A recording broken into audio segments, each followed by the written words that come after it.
রিমোটও থাকবে দিল্লির হাতেই, এটা স্বাভাবিক। আর যেভাবে ভাওতাবাজি দিয়ে আমরা দেখছি, যেরকম বিহারে হয়েছে দেখেন, 10,000 টাকা করে ভোট কিনেছে, কেনার পরে বলছে লোন দিয়েছে, এখন তাদের ঘর বাড়ি বুলডোজারকে চালাচ্ছে, বুলডোজারকে ভাঙছে। এগুলো অমানবিক ব্যাপার।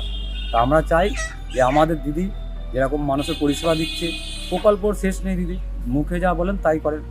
এবার ওদের হাতে যদি থাকে বিরোধী দলের নেতা যেরকম বলছে সব, বিশেষ করে দিল্লির হাতে যদি রিমোট থাকে, আমাদের রিমোট কন্ট্রোলের মতো আমাদের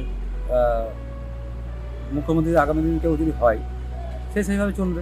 দিল্লি থেকে যা কিছু হবে দিল্লি থেকে পরিচালিত হবে। এখানে নাম সাক্ষী হচ্ছে মুখ্যমন্ত্রী, হয়তো যদি হয় বিজেপি মুখ্যমন্ত্রী পশ্চিমবঙ্গ থেকে কোনো একজন হবে, কিন্তু রিমোট কন্ট্রোল সেই দিল্লি থেকেই পরিচালিত হবে।